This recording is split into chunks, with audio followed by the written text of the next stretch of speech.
Vérissure, le numéro 1 des alarmes en France. Rendez-vous sur vérissure.fr pour votre demande de devis gratuit. Vérissure présente.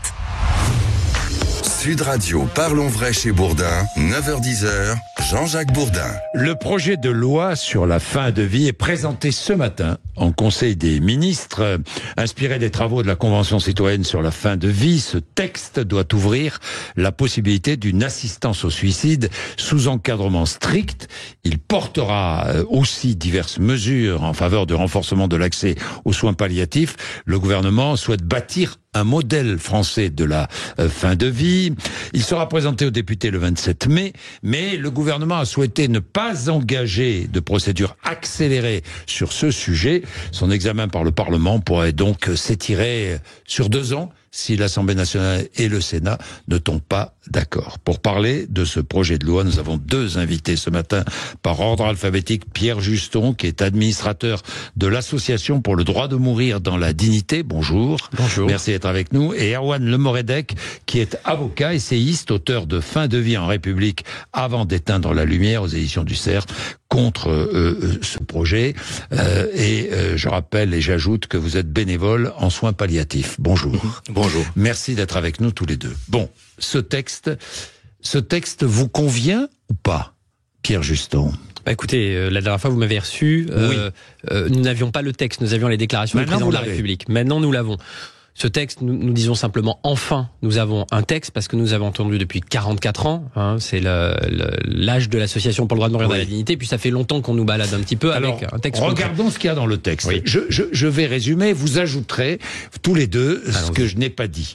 Un patient majeur, tout à fait. Je dis bien majeur, lucide, je dis bien lucide, atteint d'une pathologie incurable, avec un pronostic vital engagé à court ou moyen terme, pourra se voir prescrire un produit létal, absorbé seul, si son état physique ne lui permet pas cette absorption seule, d'accomplir ce geste, il pourra être assisté d'un membre du corps médical ou d'une personne volontaire qu'il aura désignée. C'est cela ? Oui, à peu près, c'est assez bien résumé en termes de conditions. Nous, la condition qui ne nous va pas particulièrement, je vais commencer par celle-ci, c'est le court et moyen terme. Effectivement, nous estimons que à partir du moment où le patient a une maladie incurable, les souffrances inapaisables et évidemment toutes les autres conditions que vous avez rappelées, c'est suffisant pour qu'il puisse bénéficier, s'il le souhaite, à l'aide active à mourir. Voilà, ou à l'euthanasie. Bien sûr, et je vais rajouter du coup cet élément qui ne nous convient pas non plus. C'est au patient qui revient de choisir ce qu'il souhaite, c'est-à-dire soit une euthanasie, c'est-à-dire un tiers qui permette de faire le geste, et nous préférons évidemment un soignant, s'il n'a pas fait jouer sa clause de conscience, ou le suicide assisté, donc au choix du patient. Parce que le soignant pourra faire jouer sa clause de conscience, refuser, et c'est tout à fait refuser de prescrire, d'administrer. Comme je l'ai déjà dit sur votre antenne, on ne demande pas une loi de liberté de conscience en fin de vie pour le patient, pour la nier, pour le soignant, bien évidemment. Erwan Lemoredec, vous avez lu ce texte vous aussi ? Oui, alors déjà, je me félicite qu'on emploie les mots ici. On parle de suicide assisté et d'euthanasie, puisque à la fois le président de la République et le ministre de la Santé se refusent à employer les termes. Je pense que par respect pour les Français, pour les patients, pour les soignants, il faut qu'on parle de ce dont il s'agit réellement. Donc il s'agit bien de cela. Moi, j'observe dans ce que vous dites qu'il y a une chose qu'aucun pays au monde n'a imaginé, c'est de demander à un proche de réaliser le geste. Alors quand j'entends qu'on parle de conditions strictes et que je vois qu'effectivement ce tiers qui est susceptible d'administrer le produit à la demande du patient, enfin de la personne, parce que pour le proche c'est pas un patient, peut être un proche, je me demande dans quel esprit on a imaginé concilier l'idée de conditions strictes et cela. Je veux dire que le risque de cette situation est terrible pour tous, pour le patient, pour le proche, pour le patient. Quel est le risque ? Le risque, il est en me concentrant uniquement sur les situations dans lesquelles les proches sont bienveillants. Il peut y avoir des cas, de malveillance, mais en me concentrant sur les cas où les proches sont bienveillants, le risque, c'est que évidemment la situation, elle est souvent insupportable, parfois plus insupportable pour les proches que pour le patient. Quand vous allez vous retrouver parfois à domicile, comme le texte le prévoit, avec votre proche qui se dégrade, c'est quelque chose qui est parfois, Ah, tellement de personnes nous le disent, en témoignent de la dureté de ces moments-là. Ben, par moment, on peut surinterpréter la demande du patient. On peut entendre effectivement le patient qui dit je n'en peux plus. Qui réclame la mort. Oui. Mais on peut réclamer la mort aussi. Oui, mais vous voyez, moi, en soins palliatifs, des gens qui réclament la mort, j'en vois régulièrement. Et des gens qui, les soignants témoignent aussi qu'il y avait des gens qui ont pu réclamer la mort et le vaccin contre le Covid, réclamer la mort et la vitamine C, réclamer la mort. Moi, j'ai rencontré 3 semaines durant une femme qui est allée qui a demandé l'euthanasie, qui est allée en Belgique avec son fils, qui a rempli un dossier pour l'euthanasie, qui finalement est revenue dans notre service de soins palliatifs et qui me dit en arrivant, depuis que je suis revenu, j'en parle beaucoup moins. C'est dit comme ça, c'est pas idéologique, c'est pas une prise de position, c'est l'état de sa pensée. Je veux dire que elle a pu pourtant l'affirmer de façon catégorique. Elle la voulait, l'euthanasie. Puis finalement, elle la voulait plus. C'est comme ça la vie. Tout à fait, mais je vais être d'accord avec ce que vient de dire Erwan Le Moredec. Nous nous connaissons bien pour accompagner aussi des personnes qui sont en fin de vie. Le changement d'avis, et encore une fois, c'est une question de liberté de conscience. Il y a des personnes qui, quand ils sont confrontés à la maladie, changent d'avis, auraient dit au préalable qu'ils voulaient absolument bénéficier d'une aide active à mourir, et puis face effectivement, y compris aux souffrances, à la maladie incurable, changent d'avis. Mais encore une fois, dans un sens comme dans un autre. Et il y a des gens qui changent aussi d'avis dans l'autre sens, et qui toute leur vie ont combattu l'aide active à mourir. C'était le cas de, par exemple, Madame Paulette Guinchard, qui était ministre et qui est partie. Elle ne combattait pas le suicide assisté. Elle avait signé des tribunes pour dire qu'elle ne voulait surtout pas qu'il y ait une loi qui permette l'aide active à mourir. Puis, elle a rendu public, si vous voulez, l'euthanasie et le suicide assisté. Mais oui, d'accord. Faut respecter ses positions quand même. Oui, tout à fait. L'aide active à mourir qui se décorrèle en euthanasie et suicide assisté. Et Paulette Guinchard, elle a souhaité donc partir en Suisse face à la maladie, des douleurs qui étaient absolument terribles pour elle, et elle a souhaité bénéficier d'une aide active à mourir en rendant public très courageusement son changement d'avis. De la même manière, vous avez dans un certain nombre de pays des gens qui, avant qu'il y ait une loi qui passe, étaient absolument contre, et pour certains d'entre eux, qui ont bénéficié d'une aide active à mourir. Donc le changement de choix, il est tout à fait connu. Vous avez entièrement raison, et il faut écouter le choix des personnes qui peut effectivement évoluer. Moi, je suis très sensible aussi à cet argument pour une raison, enfin c'est pas un argument, à cet état de fait pour cette raison précise, c'est que ça laisse aux gens une porte de sortie. Effectivement, le fait, comme vous le dites très bien, qu'il y ait une personne qui remplisse son dossier pour pouvoir bénéficier d'une aide active à mourir, et puis finalement qui ne veuille pas en bénéficier, c'est une porte de sortie pour cette personne. Et peut-être qu'elle décidera finalement d'aller jusqu'au bout, et peut-être qu'elle décidera, bien, de ne pas aller jusqu'au bout. Mais si elle est lucide, elle garde son libre choix. Oui, Erwan Le Moredec. Oui, mais le libre choix, c'est pas la même chose quand on en discute autour de ce plateau et quand on est malade. Quand on est malade, je comprends. Voilà, ça, on a l'impression dans ce débat, quand on nous parle de la liberté, les gens ne se projettent pas dans le lit du malade. C'est pas le citoyen en gloire, détaché de toute pression et qui se détermine tout à fait librement. Quand on est malade, on est non seulement atteint par la maladie, mais on a éventuellement des angoisses, on peut avoir de la dépression, on peut avoir des proches qui, j'en ai connu des proches qui en soins palliatifs disent aux patients franchement c'est pas toi, ça sert à rien de vivre, ça sert à rien de continuer comme ça, c'est pas comme ça que je t'ai connu, ça te ressemble plus. J'ai rencontré une patiente, son mari lui disait mais regarde-toi, on dirait que tu sors de Dachau. Et cette femme qui avait perdu beaucoup de kilos m'a dit dans les 5 minutes où je l'ai vue que si c'était possible, elle demanderait l'euthanasie. Est-ce qu'on croit qu'elle est vraiment libre quand elle vit avec quelqu'un qui lui sort ce genre de choses? Et fondamentalement, les pressions, elles sont le nombre de personnes âgées qui me disent je suis un poids, je veux pas peser sur mes petits enfants, ils ont leur vie, ils ont autre. C'est donc dire mais que ça, c'est une question, choix, ça, de dire je ne veux pas peser sur mes petits enfants, je ne veux pas, c'est un choix peut-être. Peut-être de dire moi je ne veux plus vivre. Je pense que c'est illusoire de croire que c'est un choix. Est-ce que vous pensez qu'il y a des gens qui ont envie de ne plus vivre? Oui, et j'en ai rencontré aussi. Et cela, comment on leur permet de ne plus vivre? La question se pose de devoir leur permettre de ne plus vivre. Est-ce qu'on doit leur permettre ou pas? Eh bien, ma réponse est non, simplement parce que... Pourquoi? Parce que une loi, ça n'est pas une collection de cas individuels. Une loi, c'est normatif, ça envoie un message général à la société. Et mais à partir du moment où on a le choix, où on garde le choix, De ne plus vivre ou de vivre? Oui, en quoi c'est... Je crois que c'est le fond du débat. Je vais vous prendre un cas pratique. Oui, allez-y. C'était la chef de service de l'unité de soins palliatifs de Puteaux qui me le raconte. Un patient arrive, il est atteint de la maladie de Charcot. Tout le monde dit à cette médecin, il faut faire quelque chose pour lui. Le neurologue dit, il faut faire quelque chose pour lui. Le médecin généraliste, il faut faire quelque chose pour lui. L'épouse aussi. Elle, d'une part, elle est opposée au fait d'euthanasier les gens, mais de toute façon, la loi l'interdit. Donc elle lui dit, ça, je ne peux pas le faire. En revanche, elle s'assied avec lui, elle discute avec lui, elle lui demande quelles sont ses angoisses. Première angoisse, qui est souvent celle des patients qui sont atteints de maladie de Charcot, c'est le risque de mourir d'asphyxie. Et donc, ce qu'elle a fait, elle est sortie de tous les protocoles pour fournir à son épouse une seringue de midazolam, à lui diffuser dans le nez, dans l'hypothèse où il y aurait cette crise d'asphyxie. Sa femme est venue tous les mois, pendant 18 mois, chercher cette seringue. Et quand elle l'a croisé, qu'elle lui a demandé comment était son mari, elle lui a dit, il est bien. Évidemment, c'était pas la joie, la maladie était toujours là, et on sait qu'elle est dégénérative. Mais elle a dit, il est bien.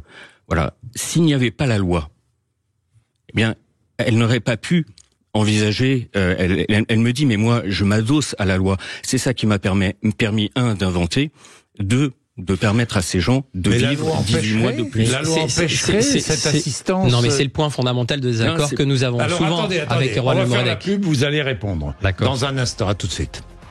Vérissure, le numéro 1 des alarmes en France. Rendez-vous sur vérissure.fr pour votre demande de devis gratuit. Vérissure présente. Sud Radio, parlons vrai chez Bourdin, 9h-10h, Jean-Jacques Bourdin. Il est 9h49. Vous voulez répondre, Pierre Juston? Je rappelle que vous êtes administrateur de l'Association pour le droit de mourir dans la dignité. Oui, tout à fait. Je pense que le point de désaccord fondamental qu'on a avec Erwan Le Moredec, c'est la question et la vision de la liberté. Les lois, je m'excuse, ne sont pas là. Il y a des lois qui existent pour inciter des comportements, mais un certain nombre de lois, notamment des lois qui consacrent des droits fondamentaux ou des libertés publiques, ne sont pas là pour inciter des comportements particuliers. La liberté dont on dispose ne dépend pas du bon ou du mauvais usage que l'on en fait selon telle ou telle morale. Et il y a derrière ces propos-là, et là effectivement nous serons en grave désaccord, une forme de paternalisme qui peut prendre des formes différentes, médicales, religieuses, et effectivement ce paternalisme-là, nous n'en voulons pas à la DMD. Nous souhaitons simplement écouter les personnes dans leur complexité, et vous avez très bien fait de rappeler que des personnes peuvent changer d'avis, que chaque cas est complexe. Pour autant, comme le disait très bien Jean-Jacques Bourdin tout à l'heure, il y a un certain nombre de personnes qui savent où elles vont, qui disent jusqu'à la fin qu'elles souhaitent bénéficier d'une aide active à mourir. Je pense à quelqu'un que vous avez reçu ce matin dans la matinale, qui est Loïc Rézibois, qui est un autre cas. Vous avez cité un cas, je vais en citer un autre, qui a atteint de la maladie de Charcot et qui lui sait très bien qu'il veut aller au maximum de sa maladie, mais qu'à un moment donné, il souhaite partir avec une aide active à mourir. Et moi, je pense qu'il ne faut pas dire à ces gens-là, écoutez, c'est gentil, mais vous existez, mais nous n'avons aucune solution à vous proposer, et on va vous interdire au nom d'une forme de paternalisme, excusez-moi de le dire, religieux ou médical. Il faut déjà dire que la loi, c'est aussi ce qui garantit la liberté, et que l'interdit parfois garantit la liberté. La liberté de la personne dont je parlais, vous demandiez si la loi allait empêcher cet accompagnement. On peut faire de la théorie comme ça, mais il faut être sur le terrain. C'est pas de la théorie, c'est de la théorie sur le terrain. Concrètement, oui. Cette loi, c'est pas parce que dans le texte, elle interdit l'accompagnement, mais concrètement sur le terrain, elle l'empêchera. Pourquoi? Parce qu'on n'aura pas le temps de le faire. Parce que un médecin aura l'obligation de procéder à l'euthanasie, ou de transmettre à un médecin qui procédera à l'euthanasie. Et donc, ce patient qui a découvert, contre ce que lui-même pensait et contre ce que tout le monde pensait, qu'il pouvait vivre encore ces 18 mois, n'aura pas le temps de l'exprimer, le temps de le vivre. Le texte nous dit, et le président de la République avait cette formule disant, on demande 48 heures pour tester la solidité de la détermination. 2 jours pour tester la solidité d'une détermination, c'est dramatique. C'est à pleurer quand on connaît les patients. On va faire ça dans la précipitation, et on voit bien qu'on donne largement plus de moyens pour trouver des soignants, enfin des médecins, pour finalement vous euthanasier, qu'on ne donne de moyens pour trouver des médecins pour vous soigner. C'est ça la réalité de ce que l'on a, et c'est la réalité de demain. Ça, c'est un autre débat. Les 48 heures, excusez-moi, c'est un délai minimum. C'est-à-dire que la personne peut, on va pas revenir vers la personne lui disant à 48 heures, écoutez, il faut vous décider maintenant, ça fait 48 heures qui sont écoulées. C'est un délai minimum, obligatoire. Après, la personne, elle peut décider, comme le cas que vous avez cité, plusieurs mois après, de dire, je veux y revenir. Et dans ce cas d'ailleurs, je ne sais plus le délai en tête, mais au bout d'un certain nombre de temps, au-delà de ces 48 heures, eh bien, la personne va devoir réitérer à nouveau sa volonté pour bien marquer cette condition-là, et elle repasse par les questions de conditionnalité. Oui, on va pas l'obliger à choisir dans les 48 heures. Que non, 48 heures, c'est un délai minimum. Mais la question, c'est de lui garantir la possibilité de sa liberté. Et quand effectivement vous formez une demande, je reprends la personne dont je vous parlais, qui est allée jusqu'en Belgique en 48 heures, elle aurait réexprimé 48 heures après. Oui, ça, je comprends très bien. Mais 72 heures ou une semaine après. Je comprends très bien que vous soyez opposé pour de multiples raisons, mais que répondez-vous à quelqu'un qui désire mourir ? Je réponds déjà que concrètement, on fait beaucoup. J'ai rencontré personnellement, j'ai passé 45 minutes dans la chambre d'une patiente qui voulait mourir. Je l'ai écoutée, j'ai essayé de voir s'il y avait une ouverture quelconque, quelque chose qui faisait que ça la rattacherait à la vie. Et j'ai constaté que non. J'ai bien constaté que sa détermination était pleine et entière. Cette personne avait une maladie pulmonaire. Elle avait de l'oxygène, un apport en oxygène. Elle a demandé une sédation profonde et continue qui n'a pas pu être réalisée parce qu'elle n'était pas dans les critères. Après, elle a demandé ce que la loi aujourd'hui permet, c'est-à-dire un arrêt de traitement. On a arrêté les médicaments, on a arrêté l'apport en oxygène, on a apporté les soins nécessaires pour que tout se passe calmement. Elle est décédée en 48 heures en toute sérénité. J'ai rencontré aussi une patiente qui était atteinte de la maladie de Charcot, qui à un moment donné a dit moi je m'arrête là. Et là encore, je reconnais totalement à un patient. Et quand on connaît la maladie de Charcot, il y a plusieurs situations dans lesquelles on peut dire moi j'arrête. Je ne veux pas de trachéotomie, je veux pas de gastrostomie, je veux pas de ventilation. Et dans ce cas-là, on l'accompagne et on entend la volonté de mourir. Mais ce que je dis, c'est que le risque de faire droit par la loi à ces demandes, c'est à l'inverse de mettre en péril beaucoup de gens, en péril notamment des personnes âgées. Il faut quand même savoir que là où ça se pratique, en Belgique, l'euthanasie c'est 70% sur des personnes de plus de 70 ans. On en parle très peu, mais c'est quand même surtout un problème qui est lié au vieillissement. Et ça, la mort est liée au vieillissement. Oui, la France est le pays avec le plus fort taux de suicide de la zone OCDE, des personnes âgées. Alors attendez. Mais c'est pas cette loi qui permettra de résoudre la question du suicide. On a des études qui nous démontrent clairement que même en légalisant le suicide assisté, et bien au contraire, au lieu de le diminuer, ça augmente le nombre de suicides, y compris chez les personnes âgées. Bon, je propose simplement, Gilles devait intervenir, malheureusement je suis pris par le temps, je prendrai Gilles demain parce que je reçois le ministre de la Santé demain, donc on va beaucoup parler de cela aussi, et entre 9h et 10h nous aurons le temps de prendre Gilles. Je suis désolé Gilles, qui est en Gironde. Vous vouliez dire quelque chose ? Oui, non, mais ce qui m'énerve un petit peu parfois, c'est que de laisser des sous-entendus, c'est-à-dire que cette loi ne va mettre en péril personne. Encore une fois, je veux répéter quelque chose de simple, cette loi d'accès à l'aide à mourir et du développement des soins palliatifs, ça c'est d'ailleurs un point d'accord que nous pourrons avoir. Non. C'est que le plan, c'est que le plan pas un développement des soins palliatifs, faut être sérieux. Pardon ? Il n'y a pas de développement des soins palliatifs. Oui, mais laissez-moi du coup terminer. Je pense que le point d'accord que nous pourrons avoir, c'est que sans doute le plan décennal d'1 milliard et quelques ne sera pas suffisant pour développer suffisamment les soins palliatifs. Donc vous voyez, point d'accord que nous pourrions avoir. En revanche, quand vous dites qu'il y aurait un péril pour des personnes âgées, mais de quel péril parle-t-on ? Les personnes ont accès à l'aide active à mourir si elles souhaitent avoir accès à l'aide active à mourir avec un certain nombre de conditions. Elles ont été rappelées, une maladie incurable, des souffrances très difficilement apaisables, etc. Personne n'est contraint à l'accès à l'aide active à mourir. Donc moi, ce que je n'aime pas, c'est qu'on fasse peur aux gens avec ce projet de loi et qu'on puisse leur dire on va demain vous euthanasier. Et je m'excuse, mais sur les débats que nous pouvons avoir parfois sur les réseaux sociaux, je vous entends souvent, effectivement, sous-entendre ce genre de péril. Messieurs, et je trouve ça dommage. Je suis obligé d'interrompre là ce débat qui est passionnant, que nous aurons à nouveau sur l'antenne de Sud Radio. Je rappelle que demain je reçois le ministre de la Santé, qu'effectivement 1 milliard sur 10 ans, ça me paraît largement insuffisant pour développer les soins palliatifs. Je lui poserai la question, évidemment. Merci d'être venu nous voir. Il est 9h57 dans un instant. Sud Radio Média, Valérie Expert, Gilles Gansman reçoivent Luana Belmondo, chef et auteur de livres de cuisine. Merci. Sud Radio, parlons vrai chez Bourdin, 9h-10h, Jean-Jacques Bourdin. Avec Vérissure, le numéro 1 des alarmes en France. Rendez-vous sur vérissure.fr pour votre demande de devis gratuit.